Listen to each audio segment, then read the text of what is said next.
ہے اور ایک یہ سوتیلی ماں ہے، جب نکاح ہو کر آتی ہے تو اللہ اکبر سیدہ فاطمہ کی ظاہری حیات میں مولا علی پر دوسرا نکاح حرام تھا، اجازت نہیں تھی کہ تم دوسرا نکاح نہیں کر سکتے، تم دوسرا نکاح نہیں کر سکتے۔ اب یہاں ایک بات مسئلہ بتانا ضروری ہو گیا، ورنہ عورتیں یہ نہ کہیں ٹی وی چینلوں پہ سن کر کے کہ رسول اللہ نے تو ہر مردوں کو 4 کی اجازت دی اور اپنے داماد کو اور منع کیا کہ میری بیٹی کی حیات میں تم دوسرا نکاح نہیں کرنا۔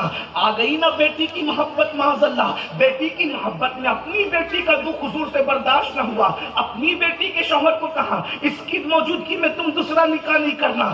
یاد رکھنا یہ سیدہ فاطمہ الزہرا کی صرف محبت نہیں ہے، دراصل ہماری بیٹیوں کا وہ مقام اللہ کی بارگاہ میں نہیں ہے جو رسول اللہ کی بیٹی کا مقام تھا، اس لیے کہ سوکن سے ہمیشہ ناراض رہتی ہے، سوکن سے ہمیشہ ناراض رہتی ہے، اور جو پہلی بیوی ہوتی ہے وہ دوسری سے یقیناً ناراض رہتی ہے۔ اللہ اکبر، اگر ہماری بیٹیاں اپنی سوکنوں سے ناراض ہو جائے تو ان کی آخرت نہیں بگڑتی، مگر یہ نبی کی بیٹی کی شان ہے۔ آقا فرماتے ہیں فاطمہ کے راضی ہونے سے اللہ راضی ہوتا ہے، اس کے ناراض ہونے سے اللہ ناراض ہوتا ہے۔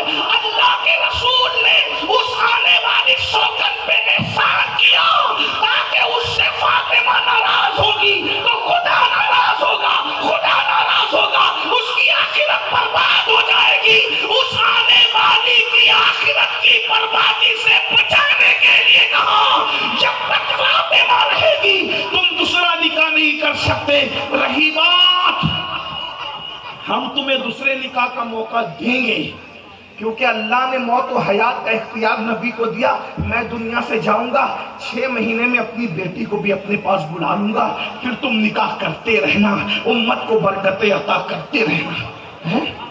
مگر فاطمہ الزہرا کی موجودگی میں نکاح مت کرنا، کیونکہ یہ ناراض ہو تو ہے کسی کی بیٹی، جس کے ناراض ہونے سے خدا ناراض ہوتا ہے کسی کی بیٹی۔ اور اللہ نبیوں میں بھی کسی نبی کی بیٹی کو یہ مقام نہ ملا جو مقام سیدہ مخدومہ فاطمہ الزہرا۔ کیا شان ہے سیدہ کی، سیدہ کی عظمت کو جانو۔ لوگ کہتے ہیں نبی کیا ہے، میں نے کہا ارے جس کی بیٹی کا کوئی مثل نہ ہو اس کے بابا کی مثل کہاں سے ہو۔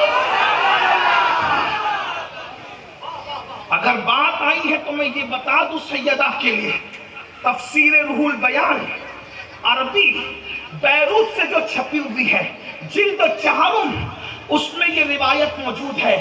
اللہ نے فرشتوں سے کہا فرشتوں جب فاطمہ کا وصال ہوگا تو تم نے روح قبض نہ کرنا، فاطمہ اس کو برداشت نہ کرے گی۔ توجہ فرمایا فاطمہ کی روح تم نے قبض نہ کرنا، اس کی روح اللہ خود قبض فرمائے گا، فرشتے قبض نہیں کریں گے۔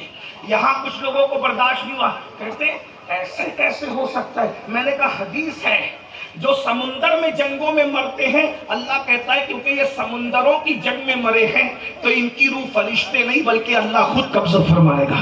جو سمندر کی جنگ میں مرتے ہیں ان کی روح اللہ قبض کرتا ہے۔ جس نے حسن اور حسین جیسے شہید دنیا کو عطا کی، اگر اس کی روح اللہ قبض کرے تو پرابلم کی کیا بات ہے؟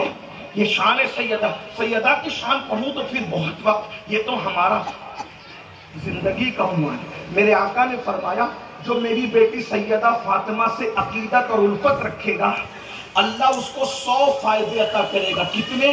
100 کا سب سے چھوٹا فائدہ یہ ہے، توجہ، سیدہ فاطمہ سے عقیدت رکھنے کا سب سے چھوٹا فائدہ، سب سے چھوٹا فائدہ حضور بیان کریں، سب سے چھوٹا۔ آقا فرماتے ہیں اس کی موت ایمان پر ہوگی، آسانی سے ہوگی، اور اللہ اس کو عذاب سے بچائے گا، پل صراط سے آسانی سے گزار کر اس کو جنت میں داخل فرمائے گا۔ یہ سب سے چھوٹا فائدہ ہے۔ تو بڑا فائدے کا عالم کیا ہوگا؟ بڑا کس کو کہتے ہیں؟ ارے ان سے محبت کر لو جن سے نبی نے محبت کیا۔ رسول اللہ نے فرمایا اللہم ہؤلاء اہل بیتی و خاصتی، اے اللہ یہ میری اہل بیت اور یہ میرے خاص لوگ ہیں، خاص لوگ۔ لیڈر کا خاص ہو تو اس کی کتنی چلتی ہے، سید الانبیاء کے خاص ہو تو ان کی کتنی چلتی ہے۔ قیامت میں نہ کسی کی دادا گیری چلے گی نہ بابا گیری چلے گی، انہی لوگوں کی چلے گی، انہی کی چلے گی۔ اس لیے ان سے رشتہ بنا کے رکھو، ان لوگوں سے رابطہ استوار کر کے رکھو۔ بخاری شریف کی حدیث ہے، میں نے اپنی بیٹی کا نام فاطمہ اس لیے رکھا کہ فاطمہ پر بھی جہنم حرام ہے، اور جو فاطمہ سے محبت کرے اس پر بھی جہنم حرام ہے۔ ان سے